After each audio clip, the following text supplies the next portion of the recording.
The mark on my neck had never been about love. I, Selene, last daughter of the Silver bloodline, had known this since the day King Alaric's teeth broke my skin before the assembled court. The royal claim was precise, calculated, a perfect union of political necessity. His wolf had claimed mine while our hearts remained strangers. For 5 years, I played my part flawlessly. The silent queen, the obedient mate, the ornament on a throne I would never truly possess. I learned to breathe without disturbing the air, to exist without leaving impressions. The palace walls witnessed my slow disappearance as surely as they stood guard over ancient secrets neither of us understood. A queen's duty is to the crown first, my mother had whispered on my marking day, her eyes avoiding mine. Your wolf will learn to accept what your heart cannot change. But what happens when a body rebelling against its own silence suddenly speaks truths no political alliance can contain? When ancient magic stirs beneath skin that has forgotten its own power? They never warned me that sense could change destinies, that the very essence of what makes a wolf could transform overnight. They never told me that when fate finally finds you, it cares nothing for marks already made, or thrones already promised. Now my wolf stirs beneath my skin, awakened after years of enforced slumber, called by someone my royal husband cannot control. And as enemies gather at our borders, and shadows grow in forgotten places, I stand between two worlds, marked by one king while my blood sings for another. The crown weighs heavy, but the truth weighs heavier still. Some bonds transcend royal decrees, and some magic cannot be contained by even the strongest mark. And mine is about to change everything. Before we begin, remember to subscribe to our channel and turn on notifications. Every day, a new story awaits you. Now, let us begin. The night air of the palace grounds carried the scent of pine and ceremony, sharp and formal like everything else in Selene's life. She stood before the ornate mirror in her chambers, studying her reflection with detached curiosity. The woman staring back wore an expression carefully constructed over years. Blank, passive, acceptable. Her dark hair cascaded down her back in waves tamed by royal stylists, and the ceremonial dress hugged her slender frame with a precision that left no room for individuality. Tonight was the 5th anniversary of her marking. 5 years since King Alaric had pressed his teeth to her neck before the entire court, claiming her not with passion, but with political precision. A knock at the door interrupted her thoughts. "Enter," she called, her voice steady. Lydia, her handmaid and perhaps the closest thing to a friend in this gilded cage, slipped inside, her eyes downcast. "The king requests your presence in the throne room, my queen." There was something in Lydia's voice. Hesitation, perhaps concern. "Is something wrong?" "The northern delegates arrived early," Lydia said, busying herself with straightening Selene's already perfect collar. "There have been more border disputes." Selene nodded, absorbing this information with the practiced calm of someone accustomed to being the last to know about matters that directly affected her position. "I'll be down momentarily." When Lydia left, Selene pressed her fingers against the mark on her neck. 5 years, and still no heir. 5 years of whispers behind cupped hands, of knowing glances exchanged between council members, of Alaric's increasing distance. A queen who couldn't produce an heir was hardly a queen at all in the eyes of the pack. The great hall buzzed with tense conversation that abruptly ceased when she entered. Nobles from both North and South territories lined the walls, their postures stiff with unspoken hostility. At the center of it all stood King Alaric, towering and severe in his formal attire, his crown glinting in the torchlight. For a brief moment, his eyes met hers, and Selena felt that familiar hollow sensation where affection should be. They were bound by pack law and magic, yet remained strangers in all the ways that mattered. "Queen Selene," he acknowledged with a slight nod, his voice carrying across the marble floor. "Join us. We were discussing the recent incidents at our northern border." She glided across the room with practiced grace, taking her place beside his throne. Always beside, never equal. Alpha Dorian of the northern pack watched her approach with undisguised contempt. Beside him stood a woman Selene had never seen before, beautiful and fierce, her eyes tracking Selene's every move. "As I was saying," Dorian continued, "these attacks on our hunting parties cannot go unanswered. 3 of my best warriors were found dead last week." Alaric's jaw tightened. "And you believe my people responsible? Who else?" Your southern patrols have been increasingly aggressive since... Dorian's gaze flickered to Celine, then away. Since you took a barren queen, his silence seemed to say. Perhaps, Celine spoke, her voice clear and calm, surprising even herself.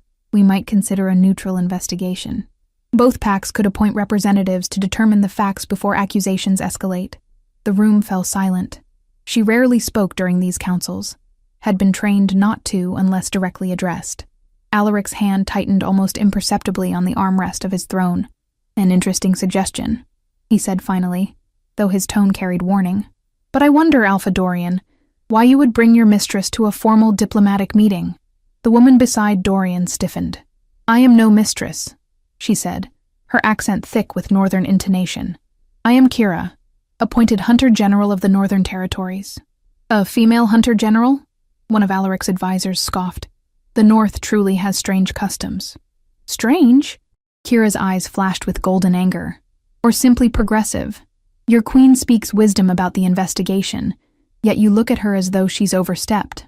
Celine felt Alaric's anger before she smelled it, a sharp spike of aggression that made the air heavy. His alpha pheromones flooded the room, causing several lower-ranking wolves to bow their heads instinctively. Watch your tongue when addressing my queen, Alaric growled, the sound vibrating from deep in his chest. Kira remained unflinching, her own power evident in her steady stance. The tension between them crackled with something more than political hostility. Perhaps, Celine intervened again, placing a gentle hand on Alaric's arm. We should continue this discussion over dinner, as planned. The journey from the north is long, and tempers always flare when wolves are hungry. Her attempt at diplomacy seemed to work. The atmosphere in the room eased slightly, though Alaric shrugged off her touch as soon as it was appropriate to do so. Dinner proved equally tense, but marginally more controlled. Celine observed the northern delegation carefully. Dorian's pack was known for its traditional values, which made Kira's position all the more intriguing. There was something in the way she carried herself, confident, unapologetic, that Celine found herself envying. Tell me, Queen Celine, Kira said during a momentary lull in conversation, do you ever join the hunt? Our females run alongside the males during full moons. Before Celine could answer, Alaric interjected. The queen's duties keep her occupied with matters of state and ceremony. I haven't shifted in some time, Celine admitted, ignoring the warning glance from her husband. Though I miss it greatly. Pity, Kira replied, her eyes glinting with something like understanding. There's nothing quite like feeling the earth beneath your paws, is there? Later that night, as servants cleared away the remains of the feast, Alaric beckoned Celine to follow him to his private study. The moment the heavy oak door closed behind them, he rounded on her. What were you thinking? Contradicting me before the northern pack. His voice wasn't raised, but it cut through the air like a blade. I didn't contradict you, Celine replied evenly. I offered a diplomatic alternative. When I want your diplomatic alternatives, I'll ask for them. He paced before the fireplace, his shadow stretching long and dark across the polished floor. Do you realize how it looks when my own mate undermines me? Is that what this is about? Appearances? The words escaped before she could contain them. Alaric stopped pacing, his eyes narrowing. Everything is about appearances when you're king. You know this. Yes, she said quietly. I know all about maintaining appearances. Something flickered across his face. Not quite regret, but perhaps recognition. 5 years ago, he had needed a queen from a powerful bloodline to solidify his recently acquired throne. Celine's family, with their ancient connection to the original wolf packs, had been the perfect political match. Love had never been part of the arrangement. The northern pack is planning something, he said after a moment, changing the subject.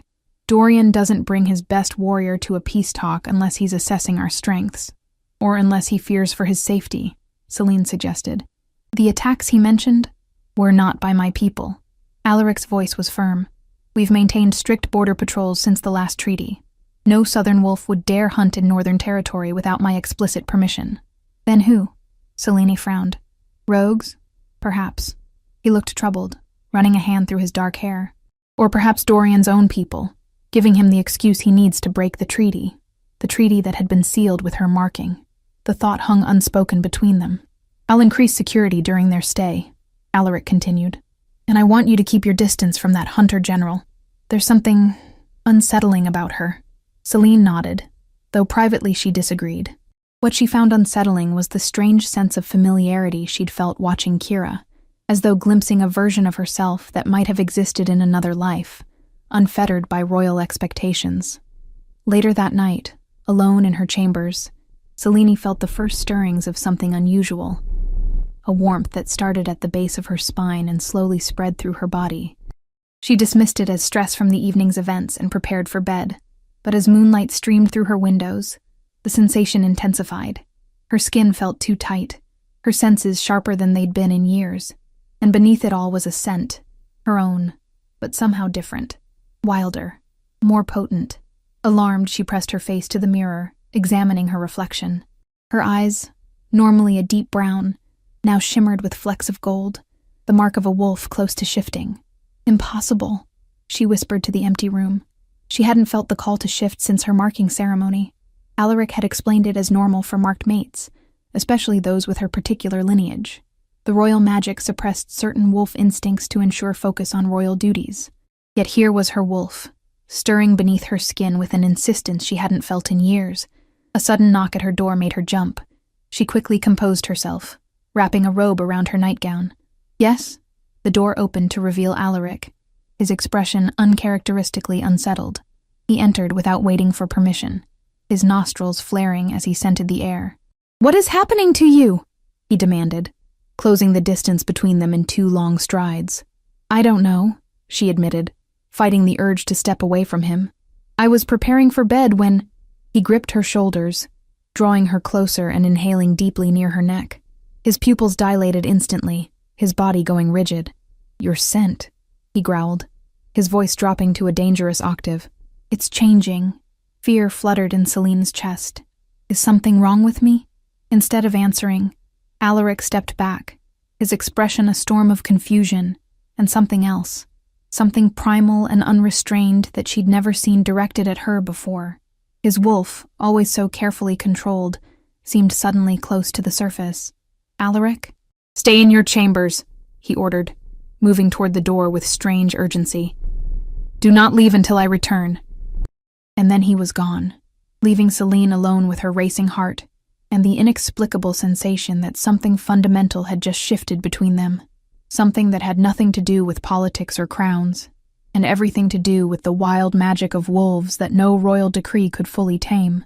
The moon continued its journey across the night sky, and deep within her, something ancient awakened, whispering secrets her human mind couldn't yet comprehend. But her wolf knew. Her wolf had always known what was coming. The true mate bond, slumbering since birth, had finally begun to stir. Chapter 2. Dawn broke with uncertain light, filtering through the mist that clung to the palace gardens.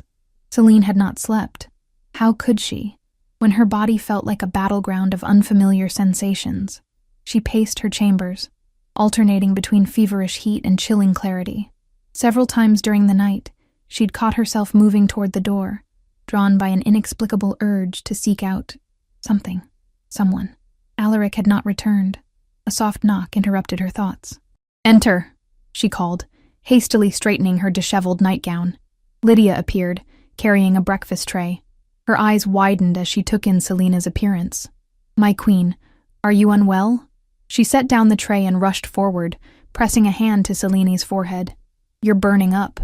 "I'm fine," Celine insisted, though she knew her appearance contradicted her words. "Just a restless night." Lydia's gaze was skeptical. "The king has requested your presence in the council chamber at noon. He's called an emergency meeting with the elders." Fear spiked through Celine's confusion. The elders were consulted only for matters of grave importance or ancient law. "Did he say why?" "No, my queen. But—" Lydia hesitated, then lowered her voice. "There are rumors among the servants. The king was seen leaving your chambers last night in a state of agitation. He spent the remainder of the night in the old archives with Elder Thorn. The old archives contained the most ancient texts of pack law and history. Whatever Alaric had discovered in her changing scent, it had driven him to seek answers in their oldest records." "Help me prepare," Selina decided. If she was to face the elders and whatever revelation awaited, she would do so with dignity. As Lydia assisted her with dressing, Selene caught a glimpse of her reflection. The gold flecks in her eyes had intensified overnight, giving her gaze an otherworldly quality. More concerning was the mark on her neck, Alaric's claim, which now appeared inflamed, as though her body was fighting against it. By the time she entered the council chamber, the strange fever had subsided somewhat, replaced by a keen alertness. The room fell silent as she walked in, 12 pairs of eyes tracking her movement. Alaric stood at the head of the long table, flanked by Elder Thorn and the pack's head healer, Morwen. Dark circles shadowed his eyes, evidence of his sleepless night. Yet there was something else in his expression when he looked at her, a hunger that seemed at odds with his usual detachment. "Queen Selene," Elder Thorn greeted her, his ancient voice crackling like dry leaves. "Please join us." She took her seat opposite Alaric rather than beside him, an unconscious choice that did not go unnoticed by those present. "What is this about?" she asked, addressing her husband directly. Alaric exchanged a glance with Elder Thorn before responding. "Your scent has changed. People's scents often change," she countered, aware of the undercurrent of tension in the room. "Illness, age, emotional states—" "Not like this," Morwen interjected. The healer's wrinkled face was grave. "Your Majesty, what you're experiencing is extremely rare, so rare that many believed it to be merely legend." Elder Thorn placed a weathered tome on the table, its pages yellowed with age. "The Ancient Awakening," he said, his finger tracing lines of text Selene couldn't read from her position. "In certain bloodlines, particularly those with direct lineage to the first wolves, there exists the possibility of a delayed true mate bond." The words hung in the air like smoke. True mate bonds were the stuff of pack lore, the rare, unbreakable connection between wolves whose souls were fated to recognize each other. They transcended arranged matches, political alliances, even prior markings. "That's impossible," Selene said, though her racing heart suggested otherwise. "I've been marked for 5 years. A marking is a claim," Elder Thorn explained gently. "Powerful, yes, but ultimately a human construct layered over wolf magic. A true mate bond is something else entirely. The texts speak of cases where those with the oldest bloodlines, like yours, my queen, experience a delayed awakening," Morwen added, "often triggered by proximity to their true mate." The implication struck Selene with sudden clarity. "The Northern Delegation," she whispered. Alaric's hands clenched into fists on the table. It would seem so. The room erupted into murmurs, which Alaric silenced with a sharp gesture.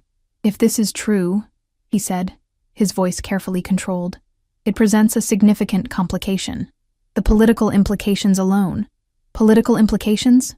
Selene interrupted, indignation rising through her confusion. "Is that all you can think about?" "I am king," he reminded her, eyes flashing. "I must think of the consequences for the entire pack, not just—" He trailed off. "Not just me," she finished for him. "Not just your queen who is suddenly, inconveniently, discovering she has a true mate in the Northern Delegation with whom we are on the brink of conflict." The silence that followed was deafening. Elder Thorn cleared his throat. "Perhaps we should discuss the protocols for such a situation," he suggested diplomatically. "The old texts provide guidance." "The protocols are irrelevant," Alaric declared. "Queen Selene is marked as my mate. That bond remains legally and magically binding." "With respect, Your Majesty," Morwen said hesitantly, "true mate bonds cannot be ignored without severe consequences. The texts are quite clear on this. Attempting to suppress such a bond once awakened leads to deterioration." "Deterioration?" Selene echoed. "Physical and mental decline," the healer explained grimly. "Your wolf recognizes its other half now.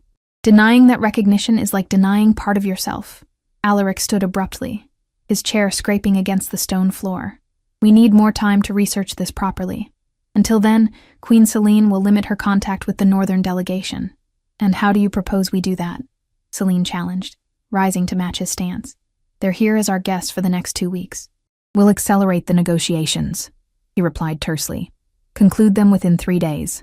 Rushing diplomatic talks with the North could be perceived as hostile," Elder Thorn warned, "especially given the recent border tensions." A knock at the chamber door interrupted their debate. Captain Reynard, head of the Royal Guard, entered with a troubled expression. "Forgive the intrusion, Your Majesties, but there's been another attack. A southern patrol found 2 of our hunters dead near the Crystal Lakes." Alaric's expression darkened, The Crystal Lakes are well within our territory. Yes, sire. And there's more. Reynard hesitated. The hunters were killed in the same manner as the northern warriors. Same wounds, same ritualistic elements. The implications settled heavily over the council chamber. If the same killer was targeting both packs, then neither Alaric nor Dorian was behind the attacks. Someone is deliberately inflaming tensions between our packs, Celine realized aloud. We need to inform Alpha Dorian immediately, one of the counselors suggested. No, Alaric's command was sharp. Not until we've investigated further. I want our own people examining the evidence before we share anything with the North. His gaze locked with Celine's across the table, and for once, she saw beyond his kingly mask to the strategist beneath. This changes our approach. We need the Northern Pack as allies now, not adversaries. Then pushing them away is the last thing we should do, she pointed out. A muscle worked in Alaric's jaw as he absorbed her meaning. We'll proceed with tonight's welcoming feast as planned, he decided finally. Show no indication that anything is amiss. Captain Reynard, double the patrols around the palace grounds and keep this information contained. As the council dispersed with their orders, Alaric gestured for Celine to remain. When they were alone, the tension between them shifted into something more complex than their usual detached courtesy. You feel it too, she said quietly. Not a question, but an observation. He approached slowly, as though afraid she might flee. When he was close enough that she could feel the heat radiating from his body, he inhaled deeply. Your scent is maddening, he admitted, his voice rougher than she'd ever heard it. Last night, when I first noticed the change, my wolf nearly broke free. I've never felt anything like it. But I'm not your true mate, she said, the words strangely painful to voice. His expression hardened. You're my queen, my marked mate. That doesn't change because of some ancient magic neither of us understood when we made our vows. Vows based on political necessity, she reminded him. Not love, not choice. Something flashed in his eyes. Hurt, perhaps, though she couldn't be sure.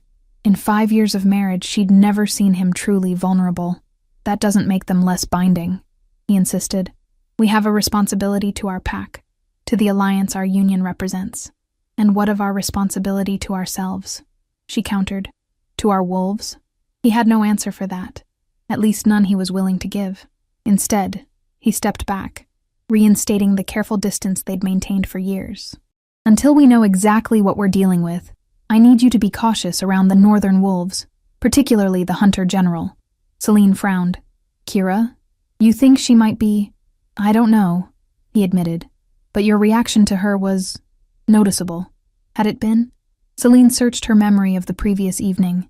She'd been intrigued by Kira's position, certainly by her confidence, and the respect she commanded despite traditional pack hierarchies that typically relegated females to supportive roles. But she hadn't felt any particular pull toward her. I'll be discreet, she promised. But I won't hide in my chambers while you make decisions about my future. He studied her for a long moment, as though seeing her clearly for the first time. You've changed, he observed. And not just your scent. Perhaps I'm finally finding my voice, she replied, as a queen should. The ghost of a smile touched his lips, surprising them both. Indeed, as a queen should. The welcoming feast that evening was an elaborate affair, designed to showcase southern wealth and hospitality while subtly reinforcing the pack's strength. Nobles from both territories mingled beneath glittering chandeliers, their laughter a thin veneer over simmering tensions. Celine entered at Alaric's side, adorned in the royal colors of deep blue and silver. The mark on her neck remained prominently displayed, a clear message to all present that despite whispers of her barrenness, she remained queen. Her senses, already heightened since the previous night, nearly overwhelmed her as she entered the crowded great hall. Scents, sounds, and emotions crashed over her in waves. She gripped Alaric's arm tighter than protocol dictated, drawing strength from his solid presence. Breathe, he murmured, so quietly only she could hear. Focus on one thing at a time. She nodded gratefully, surprised by his perceptiveness. Together they made their way through the crowd, accepting greetings and well wishes with practiced grace. When they reached the northern delegation, Selena steeled herself. Alpha Dorian bowed formally, though his eyes remained wary. Beside him stood Kira, resplendent in traditional northern ceremonial leathers, her auburn hair braided with silver threads.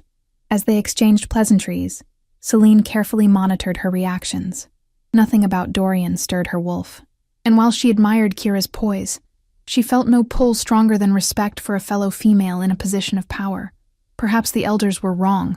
Perhaps a new scent cut through the crowded hall, rich and wild like pine after rainfall. Celine's head turned instinctively, her wolf suddenly alert and straining toward the source. A man she hadn't noticed before stood slightly behind Dorian, tall and broad-shouldered, with features that spoke of northern heritage, high cheekbones, pale eyes, hair the color of wheat fields in autumn. He wasn't dressed in the finery of noble ranks, but rather in the practical garb of a warrior, though one of some standing based on the insignia at his collar. Their eyes met across the small distance, and Celine felt the world tilt beneath her feet. Heat flooded her body, centering at the mark on her neck, which suddenly burned as though freshly made. The stranger's nostrils flared, his eyes widening in shock before darkening with recognition and something far more primal. His lips parted slightly, forming a word she couldn't hear but somehow understood. Mine. Beside her, Alaric went rigid, his hand tightening on her waist to the point of pain. He'd seen the exchange, sensed the immediate connection. Your Majesties, Dorian was saying, apparently oblivious to the silent upheaval. Allow me to present Lyall, first warrior of the Northern Guard and my most trusted advisor. Lyall. The name resonated through her like a struck bell. Welcome to the Southern Court, Alaric replied, his voice deceptively calm, despite the anger Celine could feel radiating from him. I trust you're finding our hospitality adequate. Lyall's gaze reluctantly shifted from Celine to the king. Very adequate, Your Majesty. His voice was deep, with the distinctive northern accent that rounded vowels and hardened consonants. Though I confess, I didn't expect to find such treasures in the south. The double meaning hung in the air between them, a challenge that no one present could miss. Celine felt caught in an invisible current, pulled between the man she'd been bound to by law and the man her wolf recognized as its other half. If you'll excuse us, Alaric said smoothly, I believe the first dance is about to begin. It's traditional for the king and queen to lead. Without waiting for a response, he guided Celine away, his touch no longer painful, but possessive in a way it had never been before. As they moved to the center of the hall, the crowd parted around them, sensing the shift in energy. You found him, Alaric said quietly as the music began, and he led her into the traditional steps of the royal dance. It wasn't a question. Yes, she admitted, seeing no point in denial. Lyall, the first warrior. Alaric's laugh held no humor. Dorian's right hand, of course. The irony wasn't lost on Celine. Of all the wolves in the northern pack, her true mate would be one inextricably tied to their rival Alpha. What happens now? She asked, though she dreaded the answer. Alaric's eyes were distant as they moved through the steps they'd performed countless times before. Nothing changes, he said finally. You are my queen. The mark on your neck is mine. Whatever ancient magic has awakened inside you, it cannot undo what has already been sealed by blood and law. But even as he spoke, Celine could feel the weight of other eyes upon them, Lyall's, watching their every move with an intensity that should have frightened her, but instead awakened something fierce and determined within her wolf. And across the hall, standing apart from the revelry with a thoughtful expression, was Kira, her sharp eyes missing nothing of the exchange. When their gazes briefly met, the hunter general gave Celine a small, knowing nod, as though pieces of a puzzle were falling into place. The dance continued, as did the feast. But beneath the veneer of diplomatic courtesy, new currents were forming, powerful and unpredictable as the river that divided north from south. And Celine, who had spent 5 years as little more than an ornament on Alaric's throne, suddenly found herself at the center of forces that could reshape the very foundations of their world. Later that night, as she prepared for bed, a knock sounded at her chamber door. Expecting Lydia, she called for entry without thinking, but it was Kira who slipped inside, closing the door quickly behind her. Forgive the intrusion, Your Majesty, the hunter general said, though her stance suggested she felt no need for forgiveness. But we need to speak, and I suspect your time will not be your own in the coming days. Celine should have called for the guards. A member of the northern delegation in the Queen's private chambers, unannounced and uninvited, could be construed as a threat. Instead, she found herself curious. What could be so urgent that it requires this level of discretion? Kira moved further into the room, her movements fluid and purposeful. "I saw what happened tonight, with Lyle." Celine stiffened. "I don't know what you mean." "Don't you?" Kira's smile was knowing. "The true mate bond is rare, but not unheard of in the North. We have fewer political matches than the Southern packs." "You're treading on dangerous ground," Celine warned, though without real heat, "suggesting the Queen has a mate other than the King." "I'm not suggesting anything," Kira interrupted. "I'm stating a fact both of you clearly recognize tonight. But that's not why I'm here." She reached into her tunic and withdrew a small leather pouch, which she placed on Celine's dressing table. "The attacks on our borders," she continued, her voice dropping lower. "They aren't what they seem." Celine's political instincts immediately sharpened. "What do you mean?" "The wounds on our warriors weren't made by southern wolves," Kira explained, untying the pouch to reveal a strange black substance, crystalline in structure. "This was found embedded in each of their bodies. It's not natural, not of this world at all." Celine leaned closer, intrigued despite herself. The crystals seemed to absorb light rather than reflect it, creating a void in the space they occupied. "What is it?" "We don't know," Kira admitted, "but similar substances have appeared in our oldest legends, associated with dark magic that predates even the first wolves." A chill ran down Celine's spine. "Why bring this to me and not the king?" Kira's expression grew solemn. "Because your bloodline is older than his, your majesty." The ancients spoke of the silver wolves, those with the ability to sense and counter the darkness. Your family carries that lineage. Celine shook her head in disbelief. "Those are children's tales. I've never shown any special abilities." "Haven't you?" Kira challenged. "Your scent changing, the true mate bond awakening after 5 years of dormancy. These are signs, your majesty. The old magic is stirring, and not just within you." She gestured to the black crystals. "Whatever is killing our people, it's not doing so out of territorial disputes. It's targeting specific bloodlines, those with connections to the ancient powers, and I believe it's building toward something far worse." Celine's mind raced. If what Kira suggested was true, then the political tensions between North and South were merely a smokescreen for something far more sinister, and her own sudden transformation might be connected to forces beyond pack politics. "Why would Lyle be my true mate now?" she wondered aloud. "After all this time." "Because he carries the blood of the guardian wolves," Kira replied simply. "Just as you carry the blood of the silver ones. In times of great darkness, the old bloodlines are drawn together for protection and strength." It sounded fantastical, something from the legends mothers told pups before bedtime. Yet Celine couldn't deny the evidence of her own changing body, the pull she felt toward a man she'd only just met. "What would you have me do with this information?" she asked finally. Kira carefully rewrapped the crystals. "Be vigilant, watch for signs, and perhaps reconsider what it means to be queen." After the hunter-general departed as silently as she'd arrived, Celine stood at her window, gazing out at the moon-drenched gardens below. In the distance, near the edge of the forest that bordered the palace grounds, a large wolf with pale fur paced, occasionally lifting its head toward her window. Lyle, in his wolf form, unable to stay away despite the danger. And for the first time in 5 years, Celine felt her own wolf pushing toward the surface, demanding release, demanding the right to run beneath the moon with her true mate. She closed her eyes, feeling the struggle between duty and instinct, between the queen she had been shaped to be and the wolf she had always been. Between them stretched a choice that would affect not just her life, but the fate of both packs. And somewhere in the shadows beyond the palace walls, something dark and ancient watched, waiting for the moment when the balance would finally tip. Chapter 3. Morning arrived with a heavy fog that shrouded the palace grounds, as if nature itself sought to obscure the boundaries between what was and what could be.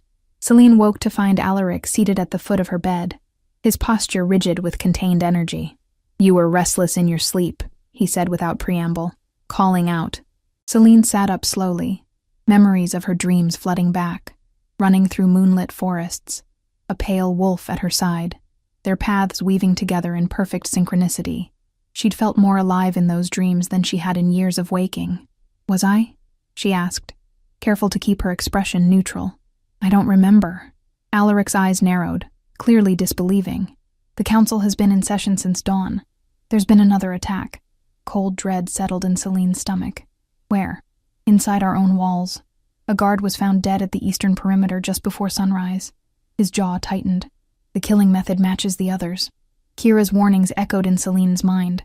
Whatever force was moving against them, it was growing bolder. "Have you told Alpha Dorian?" "Not yet. I wanted to speak with you first." He rose, pacing the length of her chamber with barely contained agitation. "Last night, after the feast, the Northern Warrior was seen near your windows, so someone had spotted Lyle." Celine chose her words carefully. "And you suspect him of the killings?" "I suspect him of many things," Alaric replied coldly. "But no, not the killings. The timing doesn't align. He was still within sight of the guards when the attack must have occurred." He stopped pacing abruptly, turning to face her fully. "This situation has become untenable, Celine. The bond you feel with this warrior, it complicates an already volatile political situation." "I'm aware of that," she acknowledged, rising from the bed to match his stance. "But I cannot simply ignore what's happening to me, to us. My wolf is awakening after years of dormancy, and there must be a reason." Alaric's expression softened fractionally. "There is always a reason, though rarely the one we wish for." He hesitated, then continued. "Elder Thorn believes your changing scent and the awakening of the true mate bond may be connected to these attacks." "Connected how?" "Ancient magic responds to ancient threats," he explained. "The texts speak of similar awakenings during the Dark Times, when forces beyond our understanding threatened the Pax." Celine moved to her dressing table, her fingers unconsciously seeking the spot where Kira had placed the black crystals the night before. They were gone now, taken by the Hunter General when she departed, but their ominous presence lingered in Celine's mind. "Kira came to me last night," she admitted, watching Alaric's reflection in the mirror. "She showed me something found in the bodies of the northern victims. Black crystals, unlike anything I've seen before." Instead of the anger she expected, Alaric merely nodded. "We found the same in our guard. Elder Thorn recognized them from the ancient texts." His eyes met hers in the mirror. "They're known as void shards, remnants of a power that predates even the first wolves." "She spoke of old bloodlines being targeted," Celine continued, turning to face him directly. "Of the silver wolves and the guardian wolves joining forces in times of darkness." A muscle worked in Alaric's jaw. "Yes, your family carries the blood of the silver ones, and Lyle's, his lineage traces back to the guardian wolves of the northern mountains." "You knew," she realized, surprise evident in her voice. "You knew what was happening before the elders confirmed it." "I suspected," he corrected. "When your scent began changing, I remembered the old stories my grandmother told about the Silver Queen, who saved our kind from the great darkness." He moved closer, his expression more earnest than she had ever seen it. "Celine, whatever is happening between you and the Northern Warrior, we cannot allow it to distract us from the greater threat. These attacks are only the beginning." "The beginning of what?" "A resurrection," a new voice answered. They both turned to find Elder Thorn standing in the doorway, his ancient face grave. Behind him stood Captain Renard, his uniform splattered with fresh blood. "Forgive the intrusion, your majesties," the captain said. "But we found something unsettling in the woods beyond the eastern wall." "Show us," Alaric commanded immediately. Within the hour, they stood at the edge of a clearing 2 miles from the palace walls. The morning fog had lifted, revealing a scene that stole Celine's breath. The ground had been scorched in a perfect circle, the earth within it blackened and split open like a wound. At its center, a formation of the black crystals erupted from the soil, pulsing with malevolent energy. Alpha Dorian and his delegation, including Lyle and Kira, had been summoned as well. They stood opposite Alaric and Celine, their faces reflecting the same mixture of dread and disbelief. "It's a gateway," Elder Thorn explained, his voice trembling as he circled the formation from a safe distance. "Or the beginning of one." "A gateway to what?" Dorian demanded. "To the void," Kira answered before the elder could respond. When all eyes turned to her, she continued, "Our northern legends speak of a time before the first wolves, when creatures of shadow walked the earth. They were banished to the void by an alliance of the ancient bloodlines, sealed away by magic that was meant to last eternally." Elder Thorn nodded in solemn agreement. "Our texts tell the same tale. The silver wolves of the south and the guardian wolves of the north united to create the seal, sacrificing much of their power in the process. And now the seal is breaking," Celine surmised, the pieces falling into place. "The killings, the crystals, they're part of a ritual to reopen the gateway." But who would do such a thing? Captain Renard asked, his hand resting anxiously on his sword hilt. Who would want to unleash these shadow creatures? Someone who believes they can control them. Lyle spoke for the first time, his deep voice causing Celine's wolf to stir beneath her skin. Someone who seeks power beyond natural law. Their eyes met briefly across the circle, and Celine felt a jolt of recognition that transcended the physical attraction between them. In that moment, she understood that their bond was not merely personal. It was part of something far larger than either of them. There must be a way to reseal the gateway, Alaric said, his gaze deliberately avoiding the exchange between his queen and the northern warrior. The texts must contain instructions. They do, Elderthorn confirmed, but it requires the union of the bloodlines that created the original seal. The Silver and the Guardian must join their power willingly, bound by the true mate bond. Silence fell over the clearing, heavy with implication. Impossible, Alaric said flatly. Queen Celine is already marked as my mate. The bond cannot be broken without your death, Lyle finished, his expression hardened with resolve. We all know the law. Celine felt the ground shifting beneath her once again. The political marriage that had defined her existence for 5 years now stood in the way of something far more consequential than her personal happiness. If Elderthorn was right, the very survival of their kind might depend on her ability to form a true mate bond with Lyle, a bond that could not exist while she remained marked by Alaric. There must be another way, she insisted, unwilling to accept such a terrible choice. The texts are ancient. Surely there are interpretations, alternatives. A sound like splintering glass interrupted her plea. The black crystal formation at the center of the circle pulsed, growing visibly larger as cracks appeared in the earth around it. It's accelerating, Kira warned, backing away. The gateway is becoming unstable. We need more time, Alaric growled, signaling to Captain Reynard. Evacuate the palace and surrounding settlements. Alpha Dorian, I suggest you send word to your pack to prepare for... A shadow erupted from the center of the formation, formless and yet somehow solid, lashing out with tendrils of darkness that seemed to absorb the very light around them. Elderthorn was closest. He had no chance to escape. The shadow enveloped him in an instant, and when it receded, nothing remained of the ancient wolf but dust. Chaos erupted. Guards rushed forward as Alaric pulled Celine behind him, his wolf partially emerging in his desperation to protect her. Across the circle, she saw Lyle shift completely into his wolf form, massive and pale as moonlight, launching himself at the shadow creature with fearless determination. We have to get you to safety, Alaric insisted, dragging her toward the horses that waited at the edge of the clearing. No! Celine pulled away, her gaze fixed on the battle unfolding before them. Lyle was joined by Kira and several other northern wolves, their coordinated attacks keeping the shadow creature contained but not defeating it. Every time their claws or teeth made contact, they seemed to pass through, as if the creature existed partly in another dimension. I have to help them, she insisted, feeling her wolf rising closer to the surface than it had been in years. If what Elderthorn said is true, my bloodline is part of the key to stopping this. And if you're killed, what then? Alaric demanded, his grip on her arms almost painful. The kingdom falls, the gateway opens fully, and everything we've built is destroyed. She met his gaze steadily. Then let me go. For a moment she thought he would refuse. Then something shifted in his expression. Resignation, perhaps. Or recognition. Not the mark, he said finally. I won't remove it. Not with that thing loose, but I will. Step aside. Celine's breath caught. What do you mean? A true mate bond can form even with an existing mark, though it's weakened, he explained rapidly. The texts say the Silver and Guardian must join willingly. It doesn't specify they must be formally mated. Around them, the battle intensified. More shadow creatures had emerged from the growing formation, their sinuous forms overwhelming the wolves despite their valiant efforts. Lyle was bleeding from multiple wounds, yet he continued fighting, positioning himself between the largest creature and where Celine stood with Alaric. There's no time for formal rituals anyway, Alaric continued grimly. The gateway is opening now. Go to him, Celine. Do what you must to save our people. Both our people, he added, with a nod toward the northern wolves fighting alongside his own guards.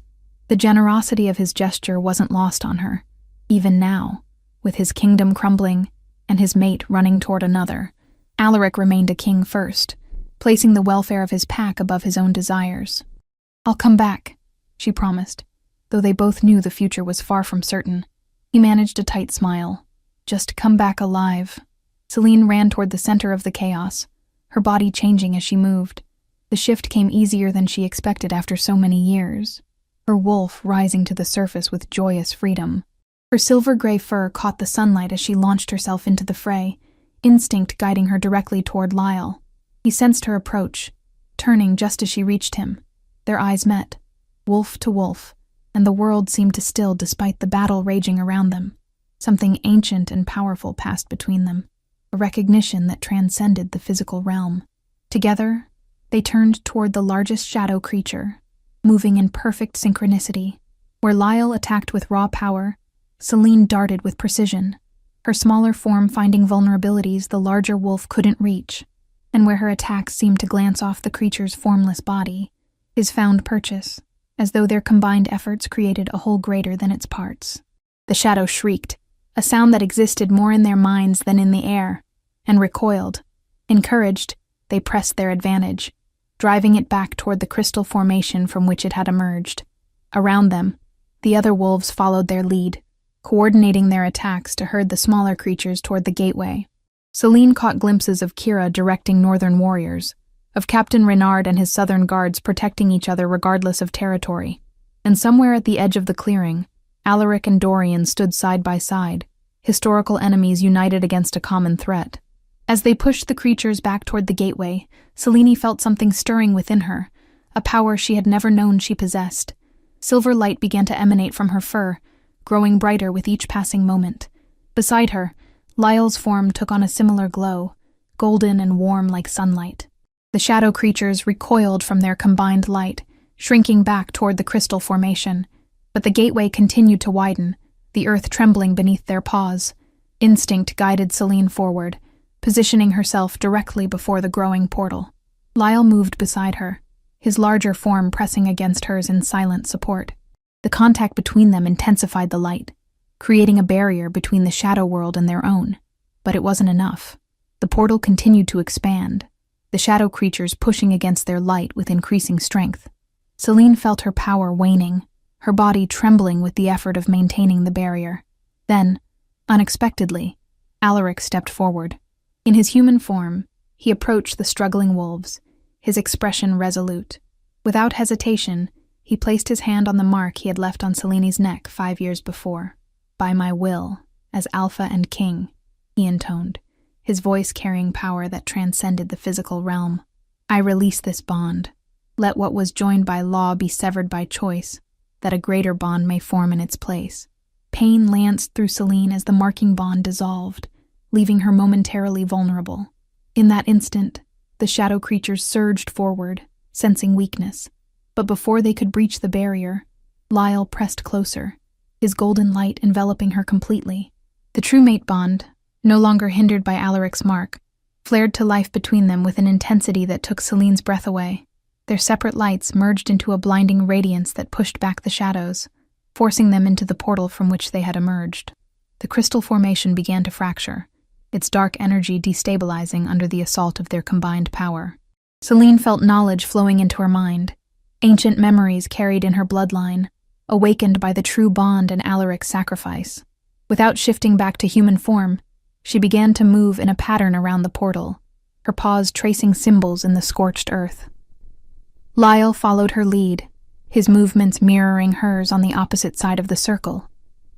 Together, they wove a new seal, stronger than the one that had failed, forged in the heat of battle and sacrifice, rather than in the calculated rituals of the past. As the last symbol was completed, the light emanating from their bodies concentrated into a single beam, striking the center of the portal. The crystal formation shattered with a sound like the world breaking, and the shadows were sucked back into the void, their unearthly screams fading into silence. The gateway collapsed upon itself, leaving nothing but a circle of ordinary earth where the crystals had stood.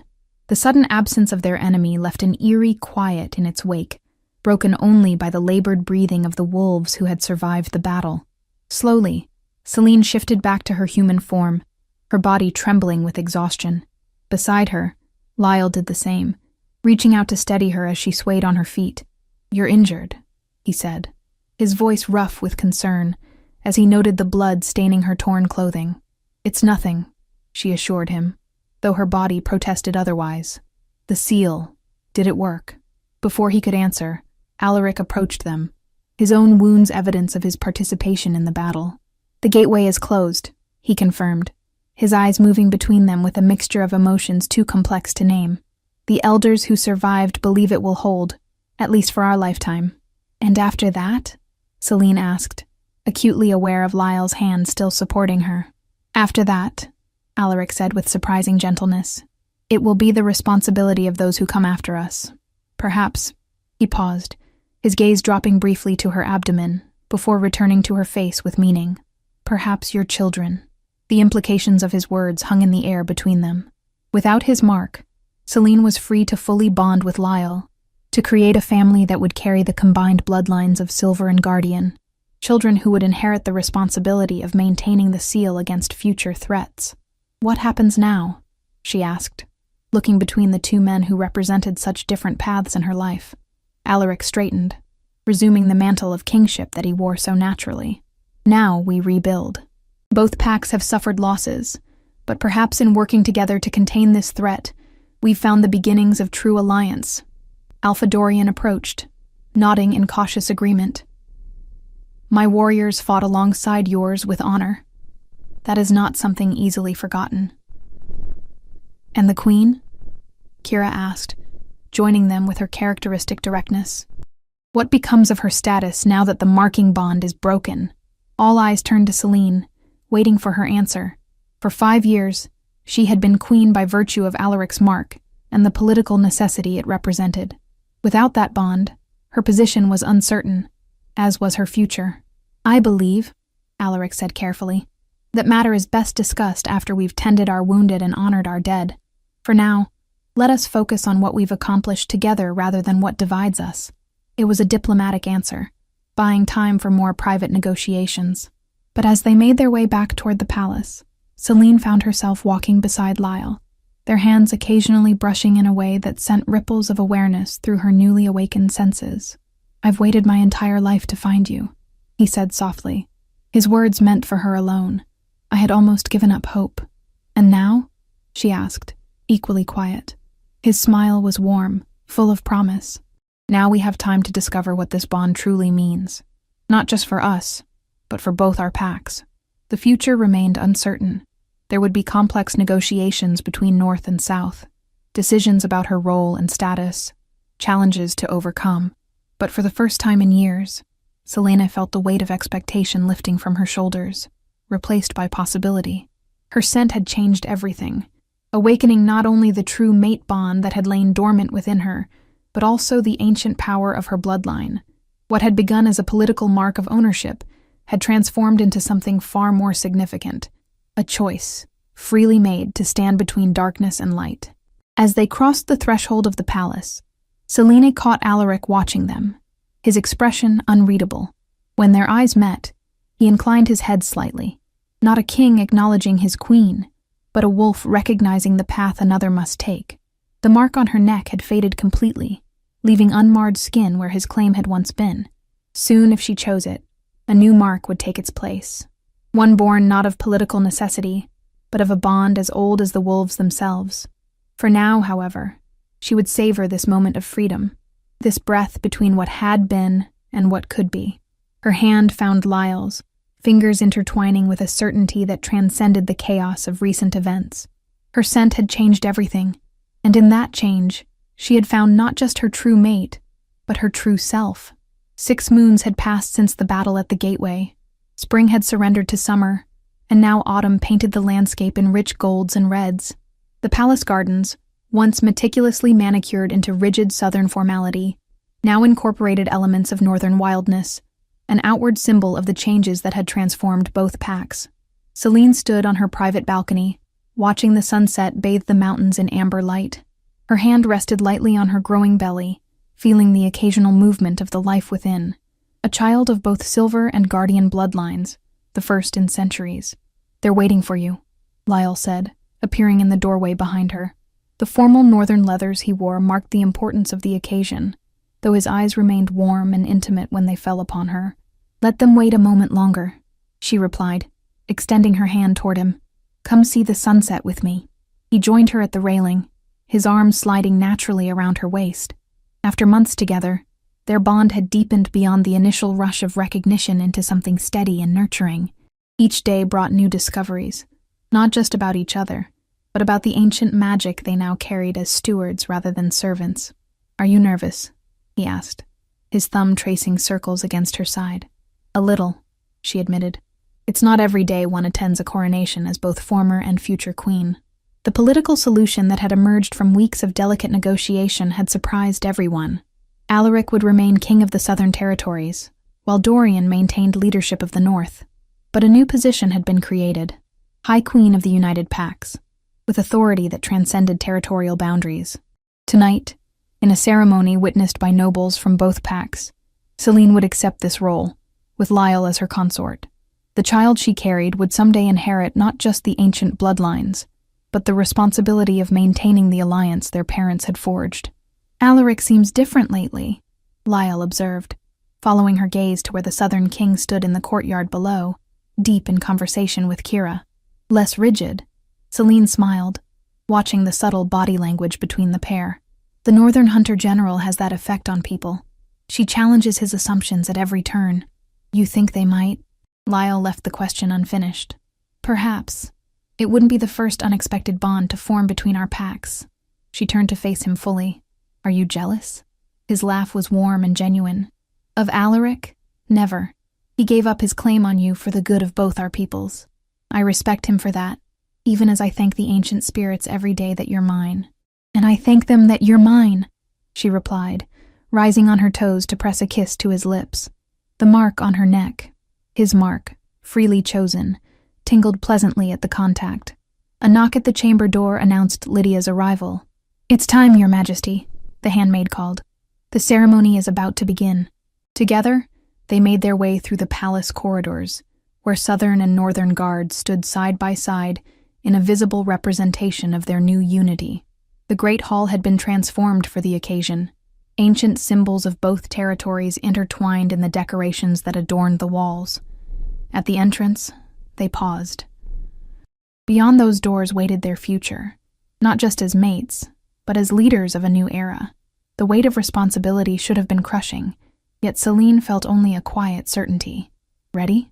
Lyle asked, offering his arm. "With you? Always," she replied, placing her hand in the crook of his elbow. As the doors swung open and they stepped forward together, Selene reflected on how completely her life had transformed. Once a political pawn, bound by a mark that claimed ownership rather than partnership, she now stood at the threshold of a future she had helped create, one where ancient bloodlines served a purpose beyond tradition, where bonds formed by choice proved stronger than those forged by necessity. Her scent had changed everything, but in that change, she had found not just a mate, but a mission, not just a crown, but a calling. And as she walked forward to claim her place in the new world they were building, Selene carried within her the promise of generations yet to come, Silver and Guardian united, a living seal against the darkness that would always wait at the edges of their world, held at bay by the power of a bond freely chosen and fiercely protected. The true mate bond, awakened against all odds, had transformed not just two lives, but the future of all wolves who would follow in their paw prints. If you enjoyed this story, a like or comment really helps. And if you wish to hear more tales like this one, make sure you subscribe so you never miss the next tale.